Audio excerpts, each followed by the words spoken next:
The presenting sponsor of Pod Save America is Blue Apron. Blue Apron is the #1 fresh ingredient and recipe delivery service in the country.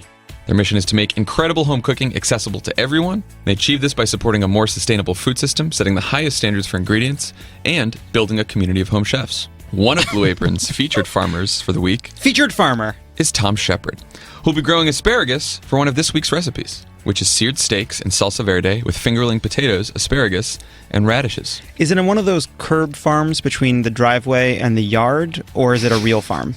It's acres and acres. Because Tom's family has been farming in New Jersey since 1688. Wow, they were burning witches when he started farming. For over 14 generations. What's old is new again. This year, his team will harvest thousands of pounds of asparagus by hand for Blue Apron menus. Wonder if it makes your hands smell funny. Not all ingredients are created equal. Fresh, high-quality ingredients make a real difference, so it's important to know where your food comes from. It comes from Tom's farm in New Jersey. It comes from Tom. Hey, I'm Tom. This is for you. Here's your asparagus. Here's your asparagus. Check out this week's menu and get your first 3 meals free with free shipping by going to blueapron.com/crooked. You'll love how good it feels and tastes to create incredible home-cooked meals with Blue Apron, so don't wait. That's blueapron.com/crooked. Blue Apron is a better way to cook.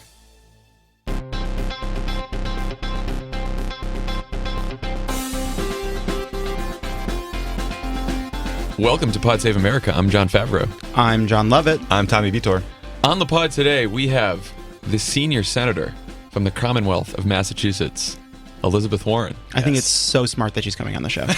She will be in this studio in just a little bit. And John got her some treats. Tommy asked what her favorite Dunkin' Donuts order was on Twitter. She responded immediately. The Boston Globe wrote a story. That they were the Boston Globe, being the good hometown newspaper that they are, they have a Boston guy, they have Elizabeth Warren, they have Dunkin' Donuts mentioned. They put it in a story. You don't need anything else. I want you guys to know that there's a box of Dunkin' Donuts in the studio, and I went to take one, and John said, those donuts aren't for eating, they're for clicking. We do things for the social media here. And they were delivered to my house this morning by Postmates. Postmates. The best way to deliver. Enter code CROOKED if it's your first time. Okay. So before... Seamless integration. Before Senator Warren arrives, everyone, Pod Save the People was on hiatus last week. DeRay is back this week. DeRay and Brittany and Sam are going to go deep into the past week's news, including the economics of mass incarceration, emoluments, education budgets, and the troubling work to preserve some of these Confederate monuments. DeRay also speaks with Vanita Gupta, former head of the Civil Rights Division at DOJ. It's a great episode. It is out today, so go download it. Okay, let's talk about in the words of the White House, unprecedented. That's a new word. Let's talk about, in the words of the White House, the historically successful foreign trip. Did you try to say unprecedentedly I successful? did, and I couldn't do it, so I moved on. Okay. The historically successful foreign trip that Trump just came back from. So, halfway through this trip last week, when he was finished with the Middle Eastern portion, some people in the press were calling it a success. Of course, Chris Cillizza of CNN said it was worthy of praise. Politico was praising the staff for putting it together. NBC said he was on message. What do we think now? Now that we're looking back on this trip? Premature? I don't want to be the guy that spends the next 4 years complaining about how Obama was treated versus how Trump was treated.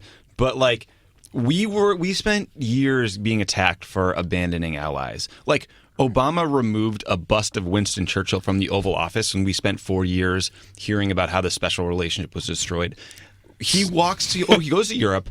He arm wrestles with Macron. He assaults the Montenegro, whatever he is, and shoves him out of the way. The leader. And at the end of the trip, Angela Merkel is so upset. She gives a speech saying Europe must really take our fate into our own hands. I mean, that is the story of the entire trip, is that our stalwart allies, the people who are a part of NATO, who've been with us for decades, keeping the globe peaceful, are worried that the United States is walking away from those bedrock alliances. And it's this is why we can't judge trips on optics and whether Jared's frequent flyer miles where PIN code was entered properly. These are big ticket security items, and he doesn't act like he's a leader of the free world. He acts like he's their loan officer complaining about paying NATO dues as if that's the end goal of the alliance and not global security.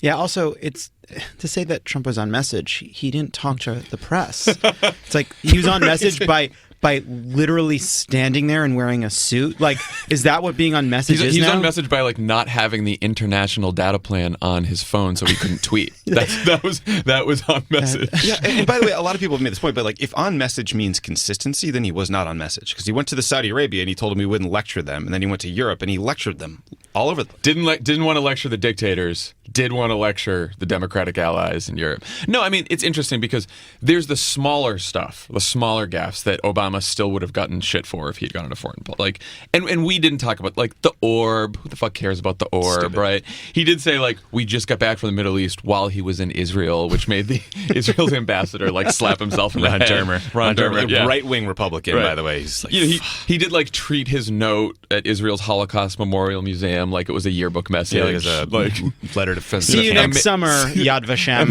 Despicable. Amazing being here, right? Like all of this stuff is small, it's gaffes. Still, it would have been a whole. But what you just mentioned, Tommy, what he did at NATO, what he did with our European allies, is by any standard of any U.S. president of either party's foreign trip of the last however many years, hugely problematic, right? The existence of NATO is essentially revolves around a provision of it called Article 5, which says if one member of NATO is attacked, we'll come to their collective defense. He refused to publicly reaffirm his commitment to Article 5, which freaked out everybody that has to deal with increasingly, what's the word I'm looking for? Bellicose Russia. Belligerent. Thank you. Belligerent is the word I was looking for. Aggressive. And additionally, he wouldn't recommit to the Paris Climate Accord at the G7, which was a huge break with the rest of the G7. So where's the progress? What's the success? Well, it was interesting. You said the person who was. No, sorry. It was interesting that the one country that was celebrating the foreign trip and Trump's foreign trip was Russia, and Russian TV said that Trump turned NATO into a house of cards. So the fact that on background or behind the scenes, Trump advisors like, no, he'll reaffirm Article 5. First of all, that misses the point. It misses the point because this is one of those places where posture is the most important thing, right? This isn't we are signatories to NATO, right? We are supposed to uphold NATO. The president's not saying it out loud is a very big deal in and of itself, even if his advisors behind the scenes are like, he's an idiot, don't worry about it. Like, Vladimir Putin is looking for these signals. And the craziest part about this is Donald Trump is in Europe. He's being asked to push back against Russia at a time when his administration is being accused in the press day after day of being too sympathetic, of having colluded, of having these very strange meetings over and over again that they lied about on their security clearance forms. His son-in-law is being threatened right now by these stories to expose a kind of crazy relationship that suggests that they're beholden to Russia, and he still wouldn't criticize him. Yeah, he still wouldn't criticize Russia. It's like it's right in front of our faces. Yeah, and your point about posture is really important because like there's no principle that is going to enforce NATO if we choose not to come to the collective defense. It's all about your commitment. It's all about your willingness to be there in the toughest time imaginable. And his signal does say to Vladimir Putin that what you did in Crimea is fine. Go after Ukraine. Take all of Ukraine.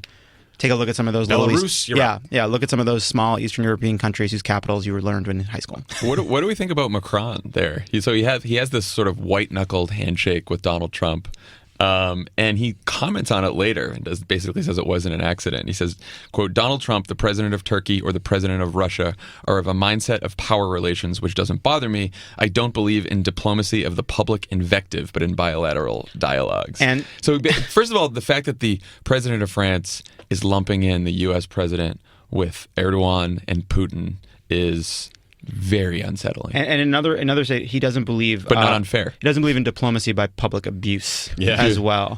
So it's interesting. Donald Trump, and then Macron stood up at a press conference with Putin and called out RT and Sputnik as propaganda outlets right next to Putin. So talk about criticizing Putin. And Macron recorded a video message to American scientists, engineers, and entrepreneurs saying, if the United States is not going to care about climate change, come to France. We care about it too. The kind of message the U.S.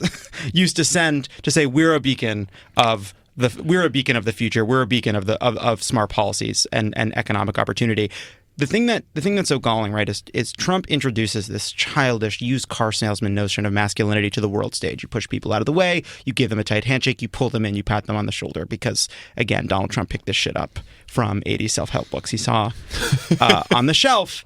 And the thing that, it's the kind of thing where when someone steals your parking space and they're going nuts, the only way you can get it back from them is you have to go a little crazy too. And so Donald Trump introduces Jack Donaghy. That's a loaded observation there. Don't drive with Jon Lovett. Do not drive with No, Jon no, Lovett. but Tommy all and I I'm saying have learned that this you either have to concede or you have to lower yourself to their level to care enough about a parking space to fight over it. And so Donald Trump introduces this nonsense masculinity into fucking handshakes. And Macron's like, all right, if that's the game you want to play, I will squeeze your hand until it hurts and I won't let go of it. And what sucks is, like, we're on his side. Yeah, well, I mean, it also sucks that it worked, right? I mean, this is what we're talking about right now and not any bit of substance from these meetings. Well, let's move on to Paris because, Lovett, I know you're going to have thoughts on this. So Axios reported in the middle of the trip that Trump has privately told multiple people, including EPA Administrator Scott Pruitt, that he plans to leave the Paris Agreement sometimes this week. Of course, he tweeted during the trip, or someone tweeted for him, because, of course, again, the international data plan was off for him, that he was going to announce this week whether or not he leaves Paris. So he still wants to make it a bit of a reality TV show type game. But it seems like all signs are pointing towards him leaving Paris, which is quite a surprise because we were told that Javanka and globalist Gary and the New York cucks were going to prevent this from happening with their very important influence on all the CEOs on the council and Gary and Jared and Ivanka. They were in the White House. They were participating in this mess because they are going to have a good outcome. They're going to influence a good outcome. So shocking this didn't work. First we don't know yet. We could all be yet. wrong. Could be eating these words by the end of the week. Well, we don't know. A week ago, it looked more promising. Now Trump seems to have spun the other way, or at least somebody inside the administration is floating it to Axios. Who knows what you can take at face value, right? These people are liars, and people take what they say at face value. It's been my position for this whole notion that globalist Gary and Ivanka and Jared were moderating influences. Everything came down to Paris. Everything. And that includes, by the way, the Economic Council and Elon Musk and others who said they're staying in because they want to see if they can make a difference. If he pulls out of Paris, it means that it is hopeless because there has been unanimity on the part of Democrats, on the part of a lot of business leaders that have been trying to influence this administration. If you can't get Republicans him too, Lindsey Graham. Well, but notably, they were saying that McConnell and about 20 Senate Republicans sent a letter last week to him telling him to pull out of Paris. Yeah, I mean, I didn't say every Republican, but there are smart Republicans who are saying you should stay in it. But I think like the more fundamental point is all these stories about staff shakeups, Mike Dubke, his communications director, getting canned today, apparently because Trump couldn't get over the fact that he said there was no Trump doctrine on foreign policy, and that leaked. Apparently, that's what Dylan Byers just reported. Like, I think staff can influence Trump insofar as you can be the last person to tell him information that like pinballs him one way or the other. But I don't think he's an individual that's like really susceptible to logic or reason or to good policy discussions. He's a guy who's going to do what he's going to do. He's set in his ways, and you're either a part of this monstrosity or you're not. Well, what's interesting too is it's not just all this staff has been trying to moderate his stance and they've failed. In the Kushner story that we'll talk about soon, that Glenn Thrush and Maggie Haberman wrote over the weekend, there was a paragraph in there that said, Mr. Kushner appears to be modifying his centrist stances. Instead of urging the president to keep the U.S. in the Paris Climate Accord as he sought to months ago, he has come to believe the standards in the agreement need to be changed. So it's not just that they are failing to moderate Trump, that is, he is changing their views.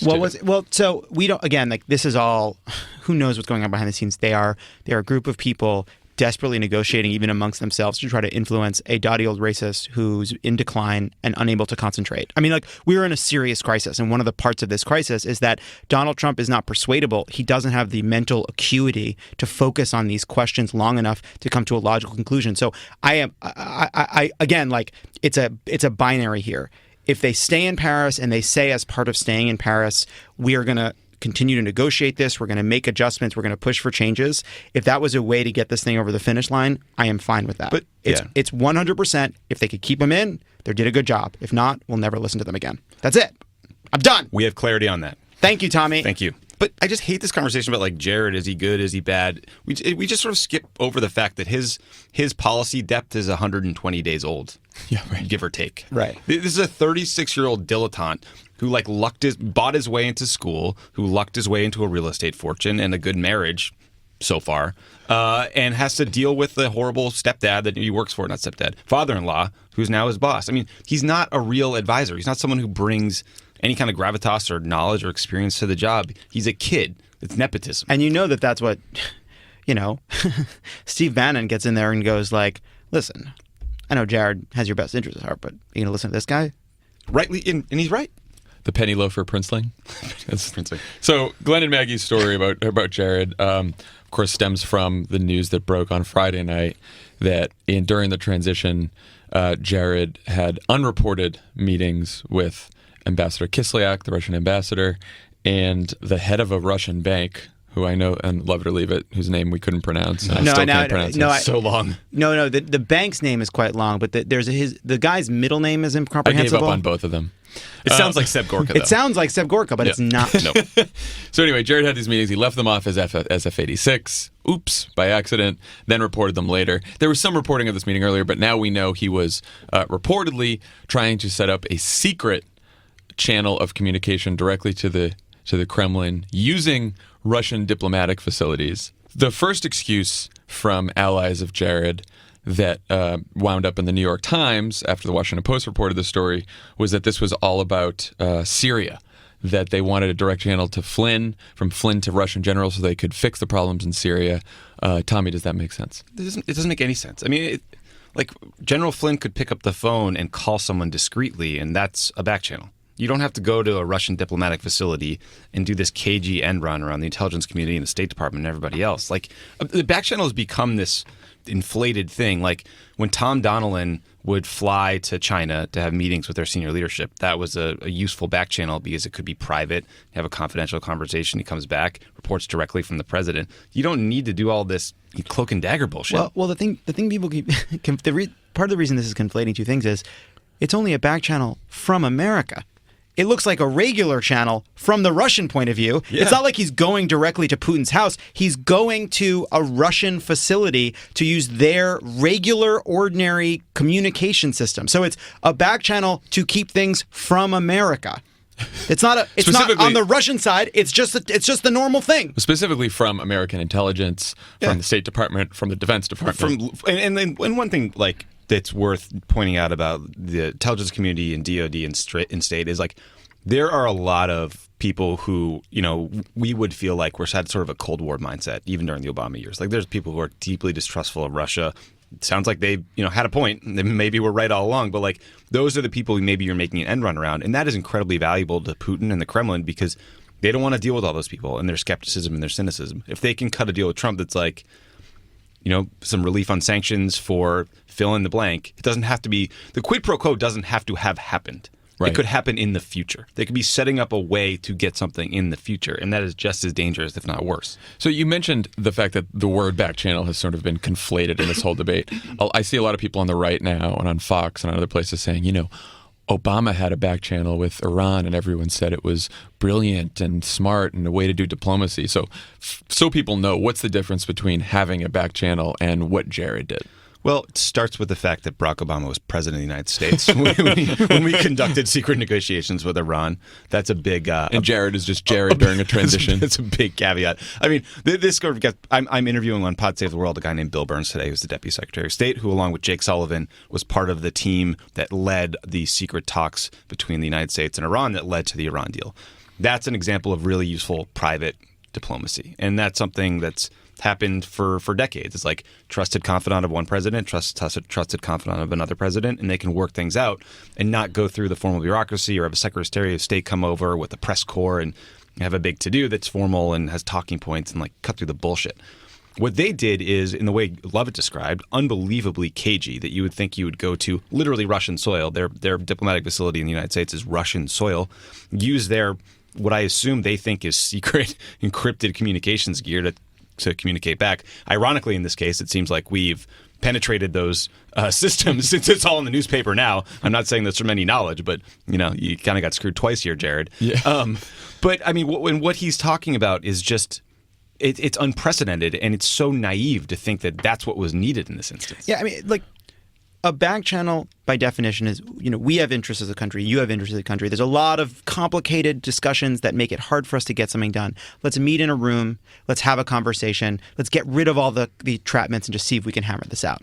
That's not what this is. Yeah, There's nothing to do with that. Well, it was also interesting that, okay, if this was really about Flynn and it was about Syria and diplomacy, then why did Jared also meet with a Russian banker with ties to Putin and the Russian spy agency? Who's never done diplomacy before. Who's never done diplomacy. And this is where, like, the conspiracy is just, it's all sitting out in front of us. Right. There's nothing subtle, nothing secret here. Like, real estate kid who needs a lot of money meets with a Putin-backed banker. A lot of this seems like some blatant self-dealing, like some Putin crony who was plucked out of the spy services and established at a bank. I mean, it's all a little too convenient and weird. Well, apparently, and CNN reported this morning that during 2016, U.S. intel heard Russian officials discussing leverage of a financial nature over Trump. What a shock. The thing we've all suspected all along. But isn't it crazy that, like, all this stuff that we think is the sort of the ultimate conspiracy, and like this, it couldn't be that. I know. That's like Luis Mensch territory, right? But like, it's seeming that like a lot of this stuff is coming. I don't know. Is it true? It's you don't want to. It's so awful. You don't want to believe that. You it's have true. to sort of like look at what's happened, and you have to say, like, what is an explanation for this that doesn't involve leverage over Donald Trump? And I don't need it to be a dossier about peeing in a fucking bed.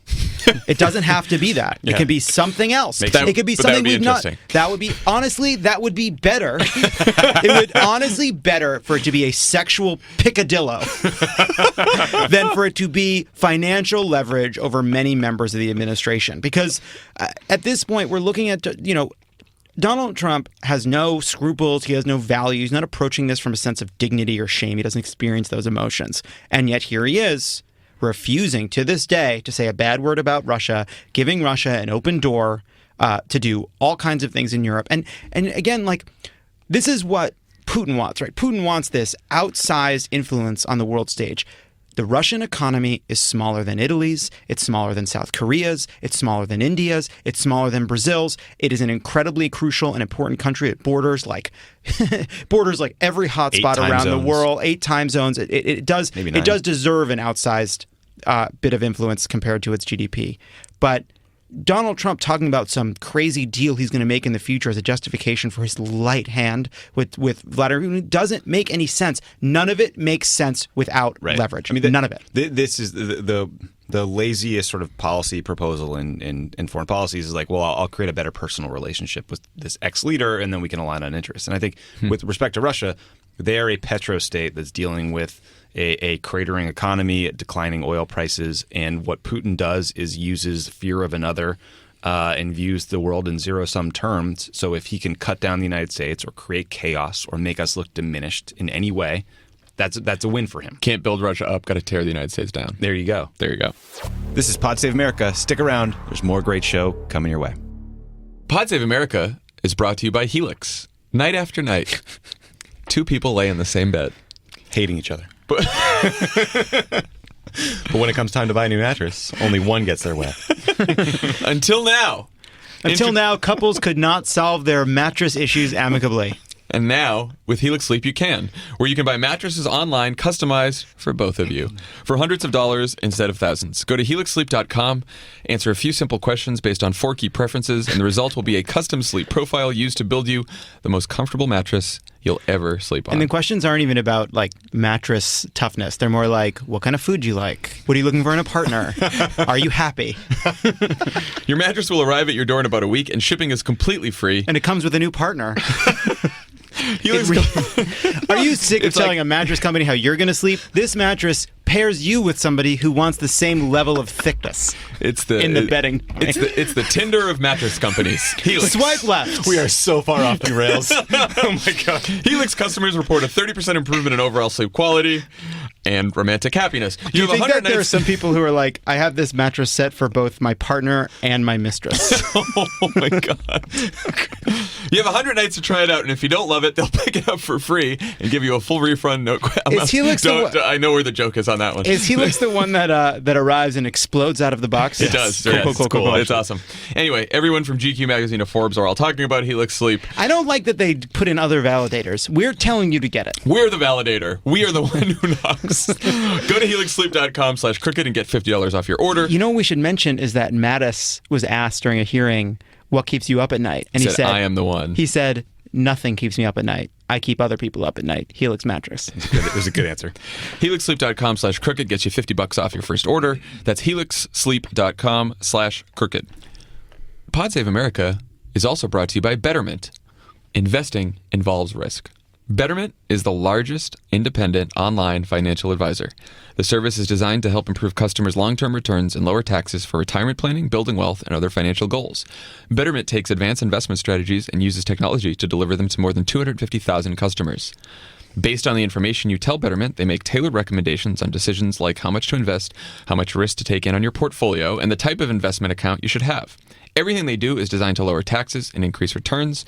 On average, Betterment's tax-coordinated portfolio can increase portfolio value by an estimated 15% over 30 years. We talked to Elizabeth Warren. All these big shots, the deck is stacked in their favor. Get the taxes stacked in your favor. With Betterment. With Betterment. Betterment gives you a clear view of your net worth when you sync your outside accounts, such as bank accounts and other investments. They can show you how much your outside brokerage accounts are costing you in fees and uninvested cash. As your personal investment manager, Betterment always has your back. They don't get commissions for recommending funds, and they don't have funds of their own. That means Betterment does what they believe is right for you. Pod Save America listeners can get up to 6 months managed free. For more information, visit betterment.com/crooked. Betterment, rethink what your money can do. Should Jared have his security clearance revoked? Some Democrats are calling for this. Cory Booker on Sunday said, no, we should at least go through a process first. What do we think about this? I have no idea what we should be doing because this is so unprecedented. A senior advisor to the president who has access to the most secure information that our country collects. Washington Post reported today that he gets his own intelligence briefing. Jared does before Trump gets his. Yeah, he lied on his what's certainly clear is he lied on his FS-86, right? Yeah. He lied. He did later amend the SF-86 to report those meetings, but originally he did not include them, yes.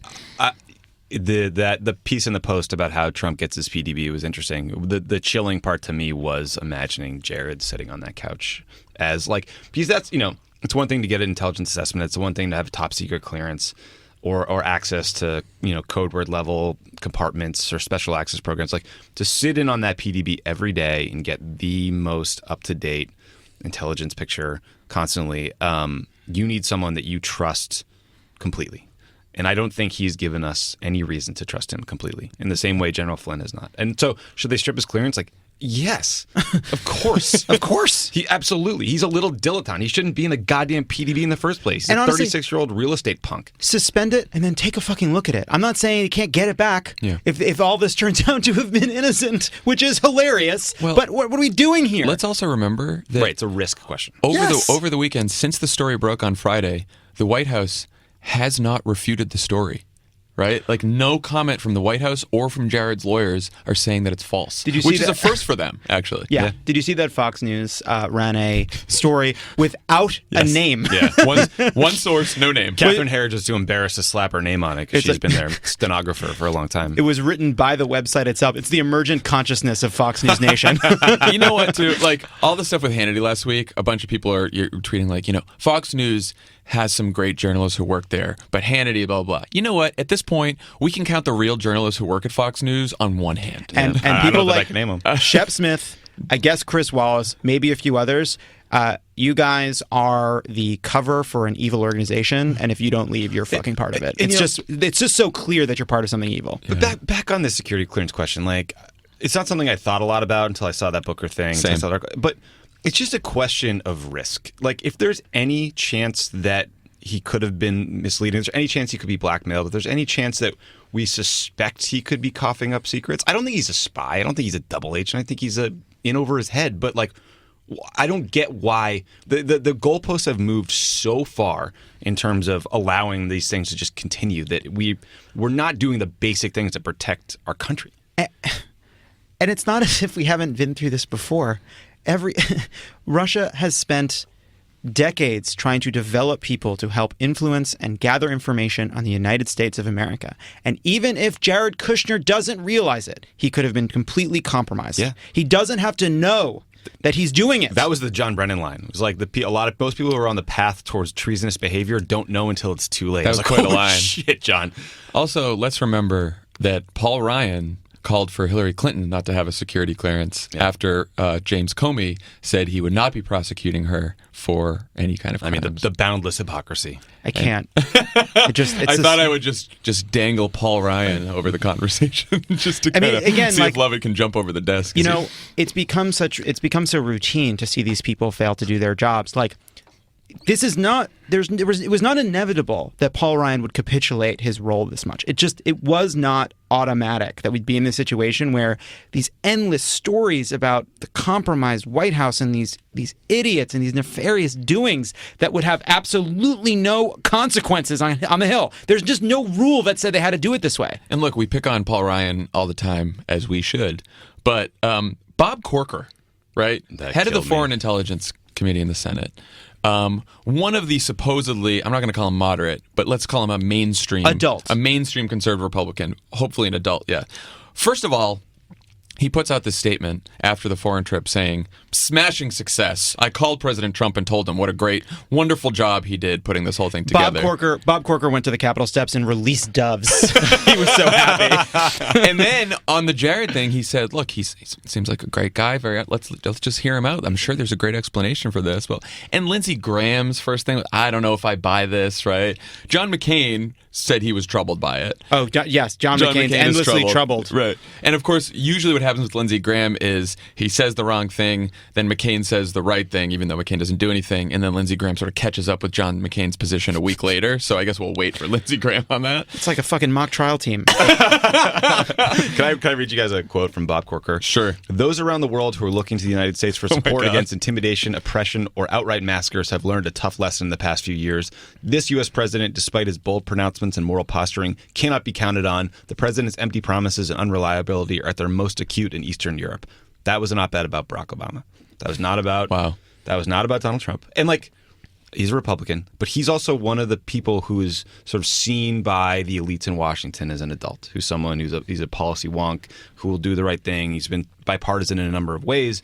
And when these people start putting out fawning statements about a foreign trip that was obviously not positive. It was obviously a failure, I think, to anyone who actually looked closely or listened to what Angela Merkel said. For him to do this fawning bullshit like he's Hope Hicks releasing their North Korea propaganda statements is really troubling. And it's like an institution falling down on its face. And you see various versions of the capitulation. You see, obviously, there's the Marco Rubios, I think, who have convinced themselves that they don't say anything publicly, but they're working on the Intelligence Committee behind the scenes. You have Bob Corker, who I do believe is a smart and sophisticated foreign policy person who has sort of a sense of the world and what he hopes to achieve. And yet he, too, now believes that somehow it's in the interest of either himself or his policy goals to kind of do this kind of fawning around Donald Trump, maybe to garner influence. I don't know, but we should also mention that Bob Corker is up for re-election in 2018. And if you listed the Senate Republicans who are vulnerable, it would of course be Dean Heller, then Jeff Flake, and then Corker and Cruz would be the next two. But they're not vulnerable, but those are the next two on the list. But these are people taking different tacks to what it means to be up for re-election. I don't understand why being up for re-election, even in Tennessee, would lend to this kind of fawning praise. It doesn't actually flow from where his popularity is at. I'm sure Trump's popularity in Tennessee is through the roof. I mean, some of them are going to make calculations that the best way to win re-election is to make sure you do not lose one fucking base voter. And that might be Corker's calculation there. Or maybe he's just lost it. I don't know. Speaking of elections, let's talk about Montana really quickly. The guy who body slammed the reporter won the election, Gianforte. Mm-hmm. He's going to the House. Wonderful addition. Rob Quist lost. Matt Taibbi wrote a piece in Rolling Stone that I thought was interesting called "The Democrats Need a New Message." And basically, the conceit of the piece is, why do Democrats keep losing to spectacularly awful candidates like Gianforte and Trump? Now, look, I sort of thought that Matt's diagnosis of the problem was a little off, just because I don't think Montana necessarily fits with this thesis. I think one of the reasons we lost in Montana is Republican candidates have won in Montana that congressional seat by like 20 points. Just in 2016, it was a 20-point victory. Trump had a 20-point victory. Trump has a super high approval rating in Montana, so it's very hard. And Quist cut it down to like a 6-7 point race. Great, but he does say some things that I think are interesting to think about. He talks about the deplorables comment from Hillary Clinton back in 2016. And he said, the deplorables comment is an example of how the Democratic Party has, quote, surrendered to a negativistic vision of a hopelessly divided country.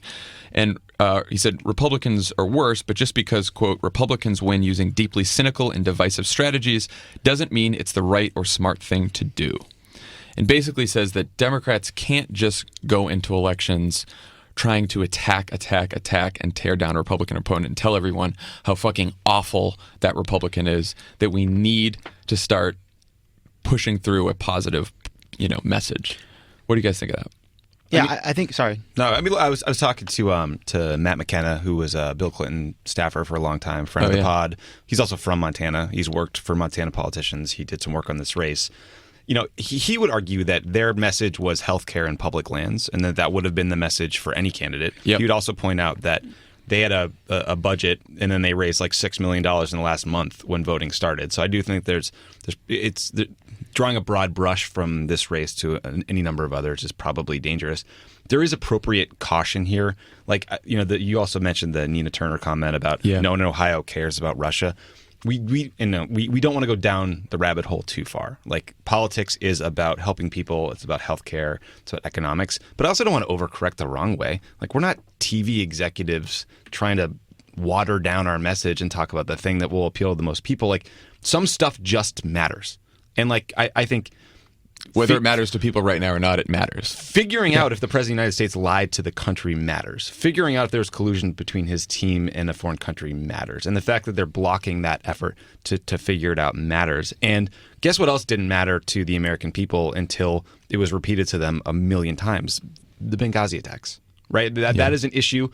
Obama bowing. Like, there's right-wing apparatuses that create issues out of nothing. I don't think we should do that. I do think we need to have a positive message. We have to talk about the things that really matter. But, like, I don't want to take our eye off the ball of some of the things we talked about earlier in the show, because those matter to me, and I think they should matter to everybody.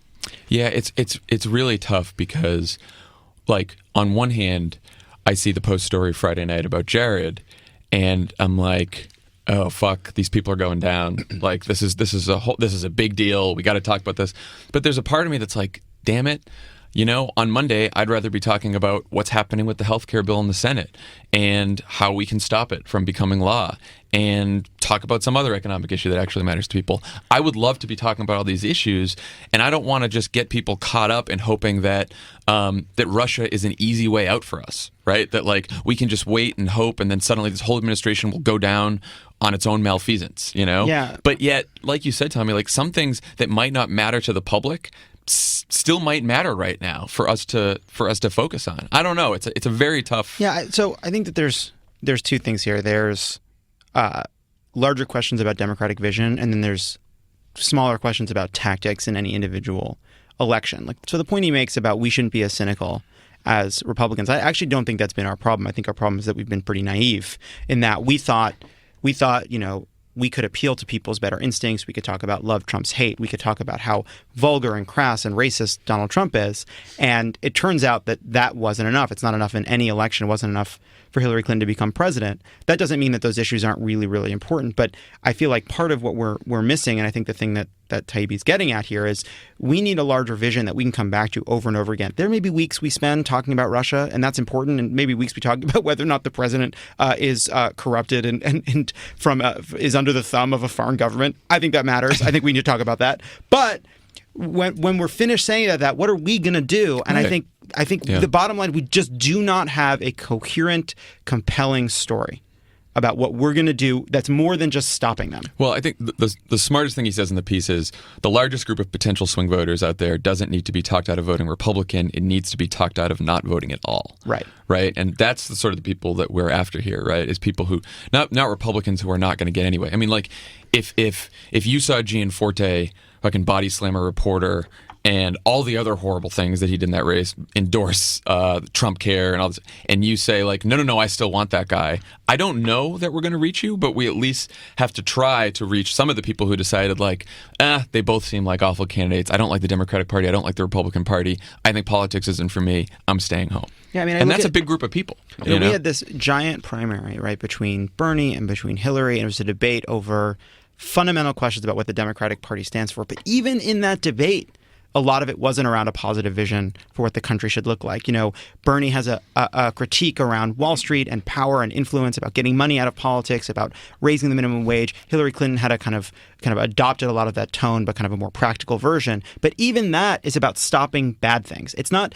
It's as if we're sort of trapped in a kind of language that never says, here's what the future looks like if we got everything we wanted. Yeah, that is my great concern. I think Democrats betting on a strategy where we're simply rooting for Donald Trump to fail is, I don't think, going to be successful for us. Because if you're an individual that spent 10, 20, 30 years feeling like politics has always let you down, Trump catastrophically letting you down leads you to completely check out, to walk away from the whole thing, to not necessarily be susceptible to believing our message the next time around, that we're actually going to put forward policies that really help you. Because Trump, Warren talks about this in her book, and I'm excited to ask her about it. Like, Trump's populism is fake populism. It's anger and grievance in the guise of populism, in the guise of helping people. And like, the bullshit is getting stripped away, and the coal jobs are not coming back. They're finally admitting all these things. Sorry. Go ahead. Yeah, no, the one thing I would say is that we have, even in our big policy debates that Democrats are currently having, I think that the big next step for us to take is we need to stop debating whose critique is right, and we need to start talking purely about what we're going to do. Yeah. One thing I remember that Obama always used to say in the campaign, and this was after 8 years of George Bush, is he would sort of start his speech by saying, okay, the one thing we know is that George W. Bush is never going to be president again, and the question we have to ask ourselves is what's next? Yeah. And then you just go, right? And like, we are going to have to get to a point where in 2020 or even in 2018, a lot of these candidates say, we all know that we hate Donald Trump and that he's an awful president and that he's done some horrible things. The question is, what are we going to do next? Right. It's almost like at some point Donald Trump stops being the enemy and starts being the weapon we use to defeat bad ideas. Yeah. Okay. We will talk more about this and a whole bunch of other issues when we come back with Senator Elizabeth Warren. This is Pod Save America. Stick around. There's this great stuff coming. Lots of great stuff. Pod Save America is brought to you by Lyft. When you drive for the right ride-sharing app, every trip can feel like a walk in the park. With Lyft, you can pick your own hours and work whenever you want. Lyft can make driving the best job in the world. It's so interesting that they're no longer advertising to our listeners as riders, as drivers. They want both. They want both. You can make some extra money. Only Lyft offers in-app tipping. When you drive for Lyft, you keep 100% of the tips. Drivers have been paid over $150 million in tips since the feature was introduced. Express Pay lets drivers get paid almost instantly instead of waiting for weeks. Lyft has even taken the guesswork out of pickups. The new AMP device uses color coding to help passengers find their drivers. You can earn hundreds of dollars a week plus tips. You want to make money? Drive more? It's never been easier to give yourself a raise. It's a simple formula. Happy drivers mean happy passengers, and that's why 9 out of 10 Lyft rides get a perfect 5-star rating. So join the ride-sharing company that believes in treating its people better. Go to lyft.com/crooked today, and you can get a $500 new driver bonus. That's lyft.com/crooked. Limited time only. Terms apply. Maybe I'll do that sometimes. I think Lovett is going to become a Lyft driver. We just learned. I got to get my fender bender thing fixed because people do not find it reassuring that the car is scraped on one side. But again, it wasn't my fault. It was that lady's fault. Did Lovett make the morning meeting? He did not. He was finishing his Lyft route. I had to go to LAX. And don't forget to download the Cash App. The Cash App. Who loves the Cash App? We do. You can download it. You receive money instantly. It goes directly to your debit or credit account. It's great. We love it here. There's nothing else to say about it. We're pushing everybody over to the Cash App. We're done with the other ones. We use the Cash App. Just use it. Download it today. Start sending money. Or better yet, receiving money. It's better than the other ones. The Cash App. On the pod today, in studio, we are very lucky to have the senior senator from the Commonwealth of Massachusetts, Elizabeth Warren. Oh, I'm tickled to be here. Thanks for coming. Oh, are you kidding? You offer donuts? I'm here. That's where, we got some Dunkin' just for the occasion. Yeah, we don't have to. Like you guys are putting me in the zone here, I think right? we're not with even these supposed to have things. food and coffee in here, but so the break the radius. rules. You probably don't need them in front of you for the length of the interview. I can sniff them the whole time. Do you feel like I need to take I can have one? like a sugar high. If you don't like just a question and you want to avoid answering it, you can just take a bite of the donut. Oh, This is exactly. You are posing with my donuts here. They're not even a sponsor. We're hoping that they'll be a sponsor. That's the boy. idea. Wouldn't We that be can great? talk them into doing We're this, just that. right? I just New want them to England. open some more franchises out in LA. Okay, That's all make I that want. clear. Yeah. You know? Make that clear. Every summer of my life, huge iced, painting houses, yelling about the Red Sox. Yeah. That's what we did. Exactly. What an all-American story, Tommy. I know. Okay. That's sticking to it. So you recently said in an interview that Hillary Clinton in 2016 didn't win a lot of working and middle class voters because Democrats didn't make the case. Yeah. And you said that it wasn't just her; it was all of us. We all failed in a way. So if you were campaigning with a candidate today or in 2018, what would you say differently? What case would you make that was a better case than what we did in 2016? It's a good way to put it. I think the thing I do now, like, can we do this just as go forward? Yeah. It doesn't have to be. Forget what we about should looking have done back. then. Yeah, How I'm do we not do it into better looking now? back. Yeah, because I think that's the real question. And for me, it's like, what are the biggest differences between us and them? Not what are the things we all agree on? It really is. So what are the big differences? And man, the Republicans have made that so clear with health care. Yeah. Holy guacamole, are you kidding me? Not a great bill. Yeah. Well, not only not a great bill. I mean, it's like Republicans distilled in this. It's like the central essence. So they say, hey, here's what we're going to do. Here's how we're going to fix healthcare. Knock 24 million people off their healthcare coverage in order to create tax breaks for a handful of millionaires and billionaires.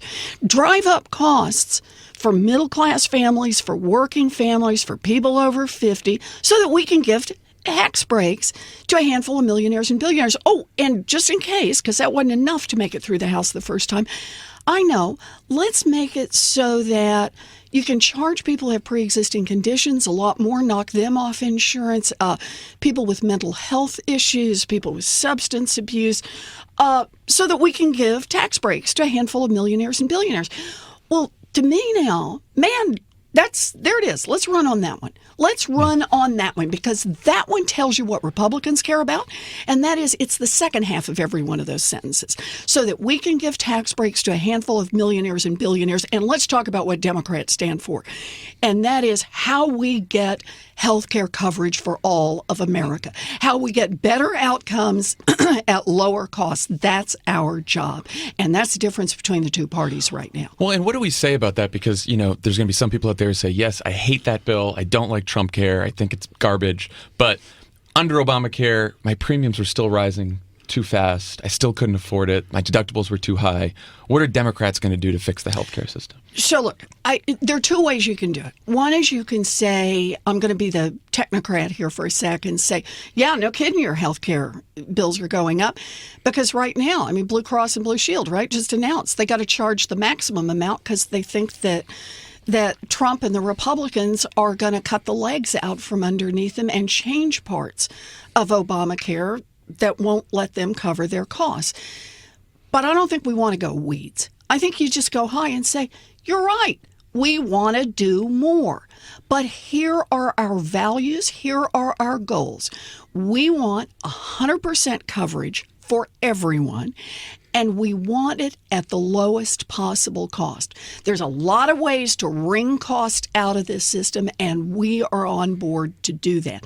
In fact, we got a bill right now, just one piece of it that we want to do as Democrats. I want to be able to import drugs from Canada. There are places in Canada where, and in the United States on certain drugs, where we're paying 10 times as much for the same drug.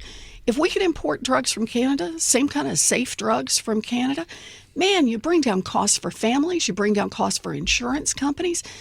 That's a way that we continue to get better outcomes at lower cost. Bernie Sanders has put this bill together. We got a whole group of Senate Dems on it. Mm-hmm. There are things we can do to make it better. but you got to have that's your value. When you start with how am I going to create tax cuts, how am I going to knock people off health insurance, you don't end up in a good place. You end up a place that is truly a punch in the gut to working families. So one of the problems with us getting that message out is money in politics. And you talk a lot in your book and throughout your career about the danger of money in politics. And I think you essentially make a case that it's worse than we even know. And Jane Mayer wrote a great book called Dark Money that's this look at how corporate money funds not just candidates, but these think tanks and rent-a-quote academic institutions. How do we start to solve that problem in the wake of Citizens United? Well, the first way you start is you flip on the flashlight, right? This stuff happens behind closed doors. This stuff happens, and everyone's polite about it. Right now, somebody shows up to testify in front of Congress, and everybody says blah, blah, blah, blah, blah, blah, right? You like them, you don't like them, right. And you may engage on substance. And nobody asks the fundamental question, like, who paid for you to be here? Who paid for your research, so-called research? Has any of your research actually been... Do academics believe your research, or is this just stuff you're churning out now? Right.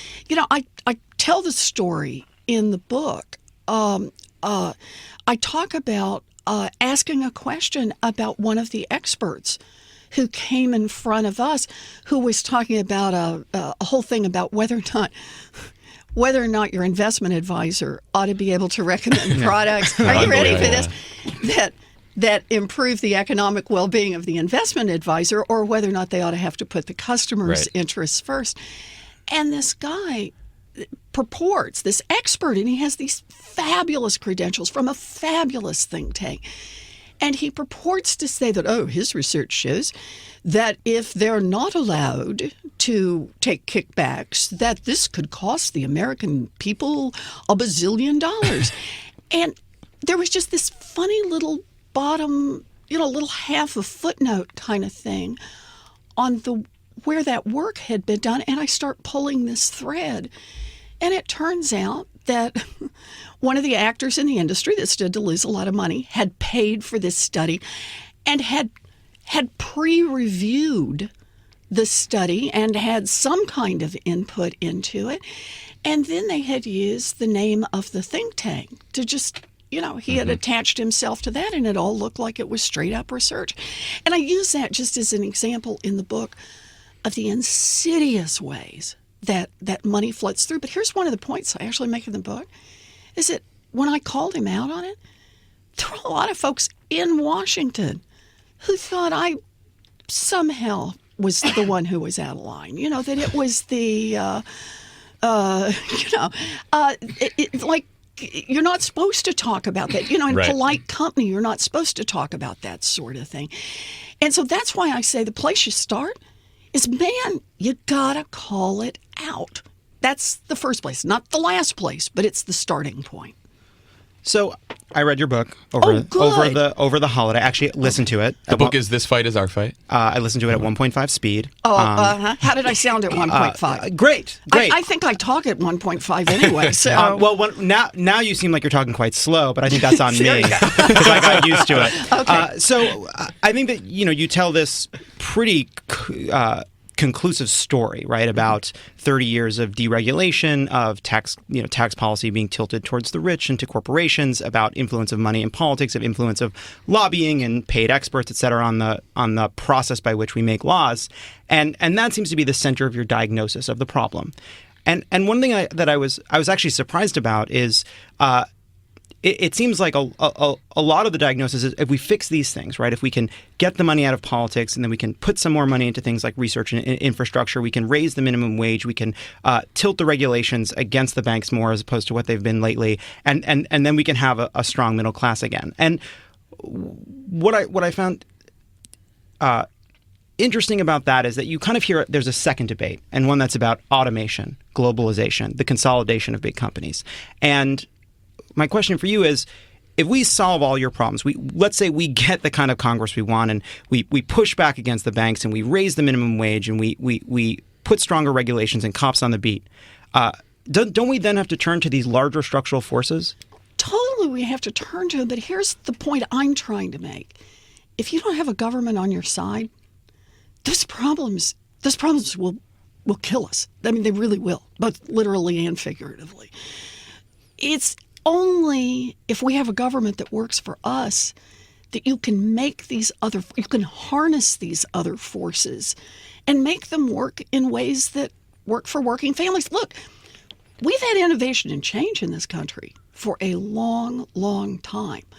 What shifted, and here's the long arc of the story I tell, is that America was this boom-bust economy from the 1700s, right forward, about every 20 years.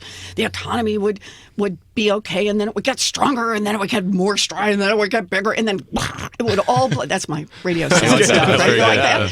Can we hit it? Then I go ding, ding. People are worried that there was an explosion. Right. It was just me. Okay. And then the economy would blow up, and the problem was, when the economy blew up, it took down not just the speculators, it took down the farmers, and it took down the shopkeepers, and it took down employees. It took down a lot of people who never had a chance to build much of anything up. So a lot of the world believed that's just the natural order of things. It's like tide, tides, not the detergent, the stuff, the waves that come Tide in. Pods. Right, Tide Pods. There we go. That they thought that was how the world had to be. And in 1933, when Franklin Roosevelt comes in, he has this incredibly, this bold vision, and that is we can do better. And he harnesses government to work for the people. And the first thing he does, the first tool, is the tool of regulation. And he says, no more boom and bust with these dang banks. And they break up some of the biggest. They start enforcing antitrust laws, put Glass-Steagall in place to separate investment banking from, your checking account, savings account banking, put a cop on the beat on Wall Street. That's the SEC. And it levels the playing field. And we don't have booms and busts. And the second thing he does is he says, and we can build opportunity for our people. So they do progressive taxation and they bring it back, and we invest in education and infrastructure and basic research. In 1935 to about 1980, that's our basic vision. And we built something amazing in this country. We built opportunity. It's the strongest middle class on earth, but the point is it was opportunity. It was opportunity for a kid like me. My dad ended up as a janitor. My mom worked a minimum wage job, but I got a chance, a college that cost $50 a semester. It was an America of expanding opportunity. And let me just add on that, because it was not a perfect America. Black-white wealth gap has been there since we first started measuring. But even there, 1965 to 1980, the black-white wealth gap shrinks by 30%. We are expanding opportunity for all of us. And then you hit 1980. Ronald Reagan, deregulation, right? Mm-hmm. Eventually get rid of Glass-Steagall. You tell the big banks they can do pretty much whatever they want to do. And we get rid of progressive taxation. It's tax cuts. I mean, it's somewhat progressive, but you do tax cuts for those at the top. Reduce the investments in education, in infrastructure, in basic research. So, and what happens? It works. It works. That is, the 90% of America ends up left behind without opportunity, without growth. And so 1980 to 2017, GDP keeps going up, but the 90% of America gets none of the new income growth. So now I'll answer your question. I know that was a long runway, but think of me as, a Boeing 707. It's going to take a long time. So we do details, we do depth here. Good. That's okay. why we're better than the news. Thank you. Okay. All right. So back to your question. For me, there's a lot of stuff that's hard, right? How do we compete internationally? What happens in a tech world where you need fewer and fewer of certain kinds of workers? And the answer for me for all of that is this is the importance of having a government on your side. I talk about this a little bit in the book, about trade, for example. I don't believe that we shouldn't trade. I don't believe that we all should, eat squirrels and craft our own doorknobs. What I believe... The well-known protectionist position. Yes, exactly. The Oregon Trail policy. There we go. These people are ripping us off with these doorknobs. Exactly. It's that you've got to build right from the beginning you got to build in that we're going to do it in a way that doesn't work for the thinnest slice at the top, but that works for all of us. And sometimes that's going to be about progressive taxation. Sometimes, you know what I mean? There are different tools you can use. Same thing is true on tech. I did a whole long piece. It's in the book. I only do a very short version of it, but I did a whole long speech. I don't know, maybe 6 months ago about the changing workforce and how we got to change the rules. Like, did you know that Uber drivers under current federal law can't get together and negotiate collectively with Uber because technically each one of them, or allegedly, is a 1099 separate contractor, independent contractor, and that would be collusion. Well, duh, that's a government that's not working for us, right? So I say that is, yeah, there's innovation. Of course there's innovation. Great. Someday someone's going to make a bigger version of a Dunkin' Donut, right? And we're all going to love it, and we're going to eat it communally, all kinds of things that are going to be innovative here. But the rules are set by our government. The basic regulatory structure and the basic tax structure and where you pull it away and you make the investments in opportunity. And if that's what we're working on, we'll figure out how to solve these problems. We will. One thing you mentioned, you touch on it briefly in the book about United Airlines and American Airlines, that there's been this move towards consolidation. How 70% of our soybeans are grown by several giant conglomerates. There's been an argument of late Not that several by months. Yeah, one of them. There's been an argument I've seen of late that Democrats are not making a big enough deal around trust busting, around consolidation, that shouldn't be one piece of the puzzle. That's actually central to the reason there's so much income inequality and a loss of middle class security. What do you think about that argument that needs to be the thing we're talking about? Well, it certainly needs to be in the top things we are talking about. I am totally there on this one, actually, and I write about it in the book and tell the stories in the book, that antitrust law is what gives small businesses a chance. It's what gives consumers a chance. And here's the amazing thing. The data now show it's what gives workers a chance.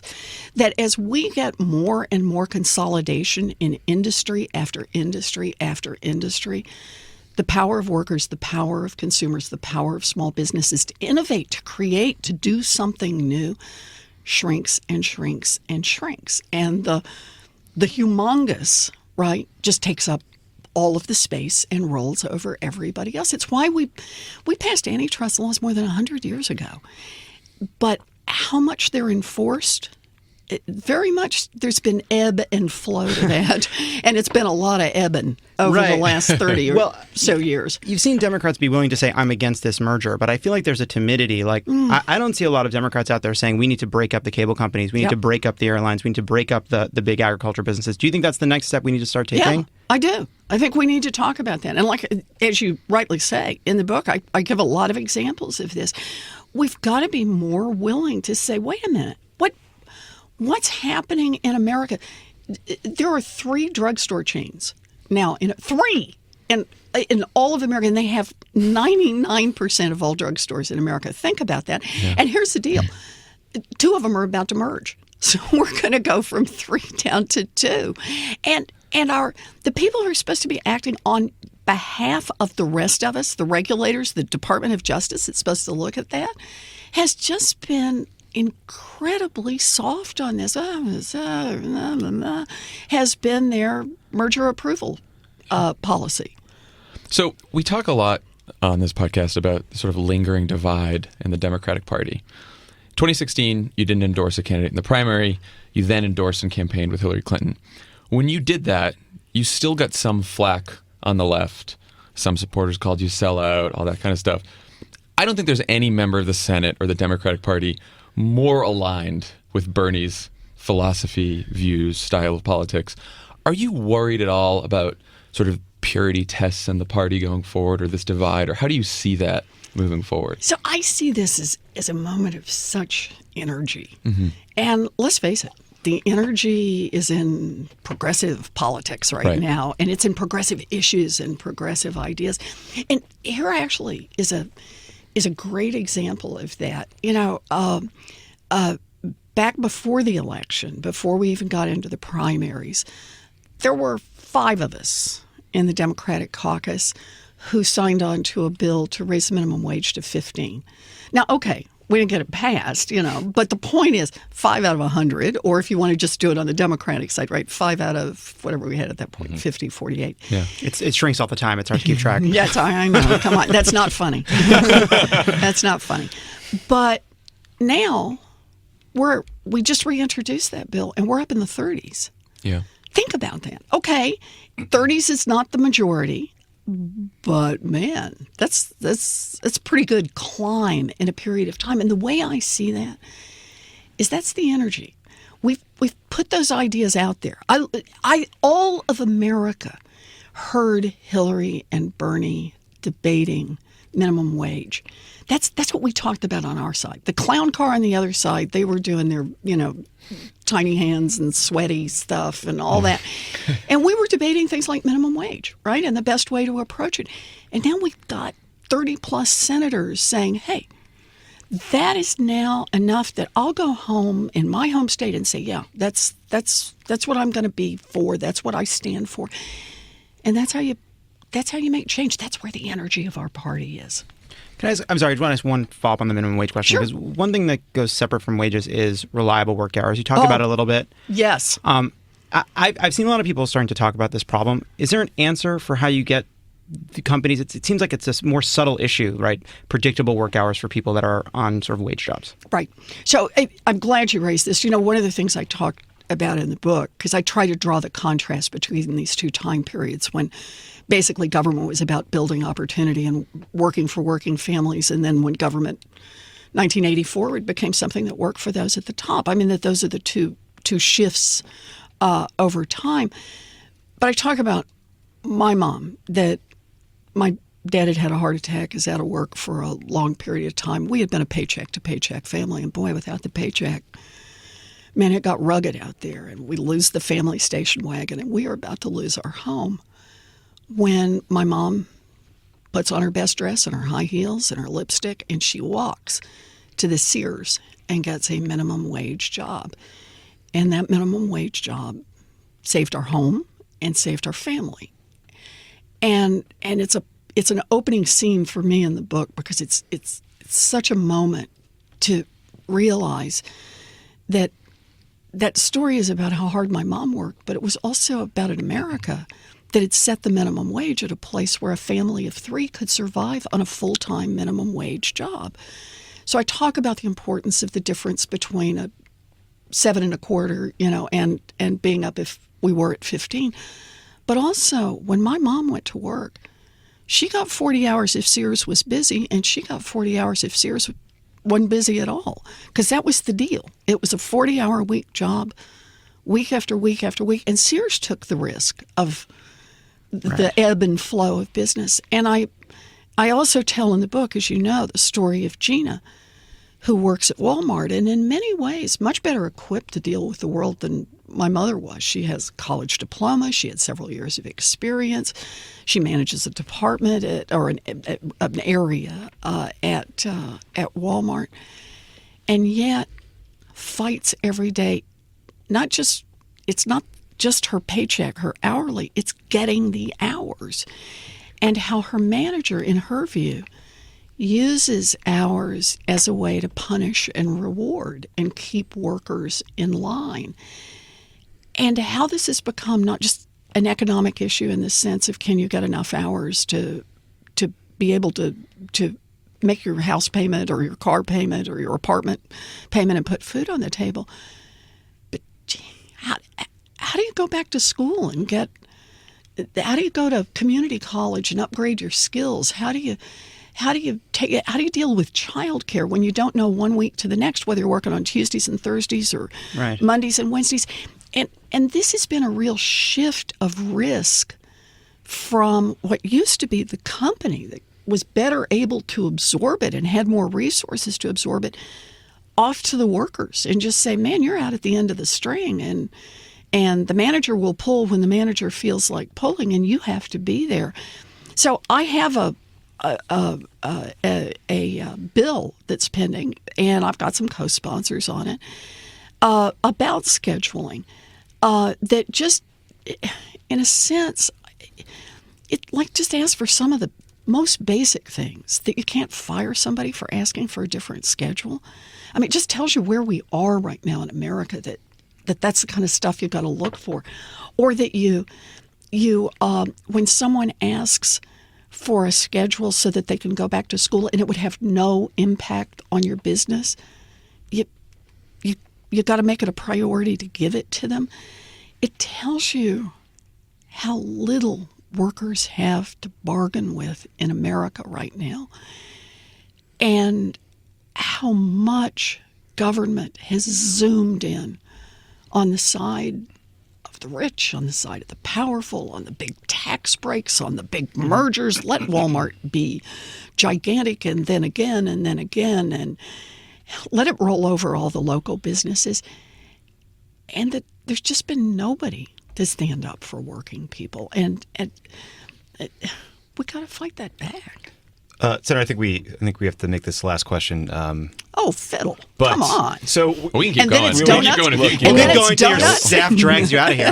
We'll go for Yeah, bar they the will. door. So Trump just finished this big foreign trip where he managed to piss off the entire world to the point where Angela Merkel, one of our most stalwart allies, says, like, we need to take fate into our own hands as a continent, we Europe. I see stories like this. It makes me very nervous. But sometimes the repercussions of these actions get lost in the admittedly very significant concerns about Russia and investigations and, like, how dumb is Jared Kushner exactly, story of the day. You're one of the best messengers the Democratic Party has on economic issues. So I want to hear how you might prosecute a case against Trump on foreign policy, or talk about what a Democratic foreign policy message is about how we can make people safer than they are today. Yeah. So I think we start with leadership. And that means leadership of our country, but it also means America's leadership role in the world. And why it is so important to have a president that values working with our allies, because we live in a very, very dangerous world. And we need to be able to trade intelligence. We need to be able to share in the defense. We need to be able to act in concert. Look, how did we get the Iran nuclear deal through, for example? And the answer was because President Obama and his entire team worked hard to get a lot of nations together to say, we're going to put economic sanctions in place. We're really going to tighten down. That takes cooperation, and it takes treating other nations with respect and saying in a calm way, not a big fancy headlines way, but here's our goal. We don't want Iran to have nuclear weapons. That is deeply dangerous to the region, dangerous to our ally Israel, but dangerous to the entire world. And by saying that quietly and calmly, over and over, nation by nation, we ultimately put in place tough economic sanctions and watch the Iranian economy down, down, down. And that's what brought Iran to the table, to be able to sit down and negotiate. And now Iran has stepped off this path that it was on to develop a nuclear weapon. The measurement was down to months that people were talking about how long it would be before Iran would have a nuclear weapon. And that is no longer the case. And we have inspections. Does it, is Iran a great ally? No. There's still a lot that Iran does that's terrible. And frankly, there are other sanctions in place for that and need to be. And there needs to be real accountability. But I just want to look at that one thing. Every part of what Iran is doing right now would be a whole lot worse if they had nuclear weapons. Right. And yet, it was the work together with allies and acquaintances, right? Not even all the way to full allies, with other nations that got us in a position that moved us on that international stage one click safer, and that's important. It's work that takes patience, and it takes real leadership. And the United States has shown we can play that role. We have played that role. But when Donald Trump seems to burn alliances for no gain other than something to do with his own ego, then he is destroying something of value to all of us, and it will be felt in our security and the security of the entire world. One more question. So a lot of us believe that the first version of Trump Care died in the House because of all this grassroots opposition at these town halls, and then a second version passed, and it passed because a lot of these so-called moderate Republicans, they caved despite all of that grassroots pressure. So now, as we're looking at the Senate version of this, and Republicans trying to write this in the Senate, what can we do to stop it, right? Because we sort of worry here. We tell everyone, show up at these town halls, do whatever you can. It's all about activism and organizing. And then, victory just sort of sneaks away at the end, and it passed in the House. So what do we tell people to do, or what are you guys doing in the Senate to try to stop them from passing something? So this is the right question. And it actually is the last chapter of my book where I talk about this fight is our fight. Yeah. Because I truly do believe that. We have got to be in this fight. So let me do history slightly differently from the way you do, because I look at this a little differently. Yeah, we're in the same place. We beat them back on the first round, and we beat them back because we were everywhere. And we did that one at, man, we were in Boston. We did our march. We had our protest. Yeah. We nearly froze to death out there, but we were out there freezing for health care. Listen, it was 67 in L.A. There were hardships everywhere. Yes. Oh, man, you guys, we develop character in places like Massachusetts, right? So, yes, that's part one. But part two, when you point out there were Republicans who caved, I actually think it was less about the moderates caving, and it was more about the right wing saying it's now brutal enough that we can sign off, right? It was not ugly enough in version 1, so the 2.0 made it even worse. But here's the deal. You notice they passed that thing and then ran for the hills. Right. They didn't wait for a CBO score. They didn't want any public debate. They wanted no headlines. There's a message in that. And the message in that is, wow, there are a lot of people who don't like this. Now, granted, they still got their folks on the far right who are going to support him, and they were feeling pressure over there as well.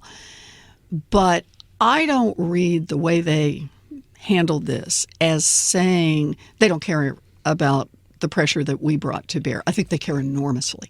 And they're just hoping to get under the radar screen and that something else will explode and no one will pay attention to them. And they've all got their eyeballs focused on what's going to happen to them in 2018. And I got to tell you, we got to have our eyeballs focused on what happens to them in 2018. But right now in the Senate, you better believe that it matters. Those phone calls, those emails, those tweets, those protests, that's showing up at office hours, taking pictures, where is my senator? Just firsthand, I just want to say this. Some of my colleagues in the Senate have been completely freaked out by how much people in their home states have paid attention to this health care bill. And, it's going to be a big fight, but that's our only chance. We got all the Democrats. We're sticking together. We got 48 of us on our side. We got to peel off some Republicans who get really nervous. And the only way they're going to be really, really nervous is if there are people who are engaged all the way. You think we have a chance of getting like Heller and Flake and some of these guys that are up in 18? Or? I think we got a chance. Absolutely, we got a chance. And, it's an interesting thing. I'm not giving up on anybody on this one. I mean, in terms of bringing pressure to bear, among those who would be hurt, keep in mind, it's rural hospitals that would just get smacked. And these senators, they're senator for the whole state and supposed to be there for their whole state. So I think there's a lot of pressure to bear. Cancer doesn't ask if you're a Republican or a Democrat. Strokes and heart attacks and babies born with holes in their hearts. Having a parent in a nursing home and not being able to pay for it. It's not a party affiliation. This is about what it means to be a human being. And this is where I think America has changed even over the last 8 or 9 years. Yeah, there's been a lot of fighting about the Affordable Care Act, and yeah, there are things we need to do better in it, and I'm all for that. But the bottom line is health care is a basic human right. And I think here in America, we've come to see that. And I think this is a big part of what Democrats stand for today, is health care is a basic human right. We're all working for what are the best ways to get everybody covered and to do it at the lowest possible cost. And there's a lot we can do. There's a lot we should do. But the bottom line is that's where we're aiming. The Republicans, they think it's all still about tax breaks. Yeah. Yep, for the rich and the powerful. Well, we'll keep fighting. You bet we will. Senator, thank you so much for joining us. Your book is This Fight is Our Fight. Everyone go grab it. It's a great book, and we appreciate you coming by. Oh, thank you. And eat a donut while you read it. Take care. All right. Thanks.